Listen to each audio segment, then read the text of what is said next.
12 जून को अहमदाबाद में हुए एयर इंडिया ड्रीमलाइनर हादसे की प्रारंभिक जांच रिपोर्ट जारी कर दी गई है और इस रिपोर्ट के मुताबिक उड़ान भरने के कुछ ही सेकंड बाद विमान के दोनों इंजन हवा में बंद हो गए थे, जिसके बाद यह बड़ा हादसा हुआ।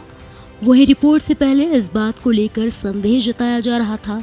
अब रिपोर्ट आने के बाद इस बात की पुष्टि हो गई है। महत्वपूर्ण बात यह है कि कॉकपिट की वॉइस रिकॉर्डिंग में एक पायलट को यह पूछते हुए सुना जा सकता है, आपने कट ऑफ क्यों किया? और दूसरे पायलट का जवाब है, मैंने नहीं किया। तथ्य यह है कि स्विच कट ऑफ मोड कैसे चले गए, जिससे इंजनों में ईंधन की कमी हो गई और हादसा हो गया। यही आगे की जांच का मुख्य केंद्र बिंदु होने की उम्मीद है। बड़ी बात यह है कि क्या पायलट ने इंजन को बंद करने का निर्णय जानबूझकर लिया था या सब अनजाने में हुआ था? विमान दुर्घटना जांच ब्यूरो ने अहमदाबाद में हुए एयर इंडिया विमान हादसे की अपनी जांच पर एक प्रारंभिक रिपोर्ट जारी की है। इस हादसे में विमान में सवार 241 लोग मारे गए थे और केवल एक ही बच पाया था। 12 जून को AI 171 विमान अहमदाबाद हवाई अड्डे से लंदन के गेटविक के लिए रवाना हुआ, लेकिन विमान बोइंग 787-8 ड्रीमलाइनर उड़ान भरने के कुछ ही सेकंड बाद दुर्घटनाग्रस्त हो गया, जिसमें एक यात्री को छोड़कर सभी की मौत हो गई। विमान हवाई अड्डे के पास एक इमारत से टकराया और इस दुर्घटना में कुल 260 लोगों की मृत्यु हो गई, जो हाल के इतिहास में भारत के सबसे घातक विमान हादसों में एक था। उड़ान भरने के कुछ ही सेकंड बाद दोनों इंजन हवा में ही बंद हो गए। ईंधन से जुड़ा कट ऑफ स्विच ऑन हो गया और सिर्फ एक सेकंड में रन से कट ऑफ पर स्विच हो गए।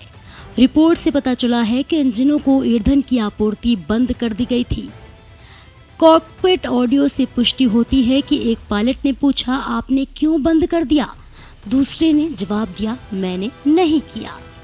जब इंजनों की शक्ति कम हुई तो आपातकालीन हाइड्रोलिक शक्ति प्रदान करने के लिए रैम एयर टर्बिन, एक छोटा प्रोपेलर जैसा उपकरण, स्वचालित रूप से चालू हो गया। AAIB द्वारा प्राप्त CCTV फुटेज में रैट को चालू होते हुए दिखाया गया है।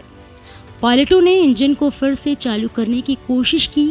इंजन 1 आंशिक रूप से ठीक हो गया, लेकिन इंजन 2 टक्कर से पहले ठीक नहीं हो पाया। विमान केवल 32 सेकंड के लिए हवा में था। रनवे से 0.9 नॉटिकल मील दूर एक हॉस्टल में जा गिरा। थ्रस्ट लीवर निष्क्रिय अवस्था में पाए गए, लेकिन ब्लैक बॉक्स दिखाता है कि टेक ऑफ थ्रस्ट अभी भी लागू हुआ था, जो डिस्कनेक्ट विफलता का संकेत देता है। ईंधन परीक्षण में साफ पाया गया है और ईंधन भरने वाले स्रोतों में कोई संदूषण नहीं था। संदूषण का मतलब इसमें हवा, पानी या मिट्टी में हानिकारक पदार्थों का मिलना शामिल है। फ्लैट सेटिंग 5 डिग्री और गियर डाउन टेक ऑफ के लिए सामान्य थे। कोई पक्षी गतिविधि या मौसमी संबंधी समस्या नहीं थी। साफ आसमान, अच्छी दृश्यता, हल्की हवाएं चल रही थी। SIB की रिपोर्ट में कहा गया है कि पायलटों के साफ छवि वाले थे, पिछली कोई खराबी हिस्ट्री नहीं थी और दोनों चिकित्सीय रूप से स्वस्थ थे और उन्हें इस प्रकार के विमानों का पर्याप्त अनुभव था। तत्काल तोड़फोड़ का कोई सबूत नहीं मिला, लेकिन ईंधन स्विच में संभावित खराबी के बारे में FAA की एक ज्ञात सलाह मौजूद थी। एयर इंडिया द्वारा निरीक्षण नहीं किया गया था। विमान भार और संतुलन सीमा के भीतर था। वहीं विमान में कोई खतरनाक सामान नहीं था।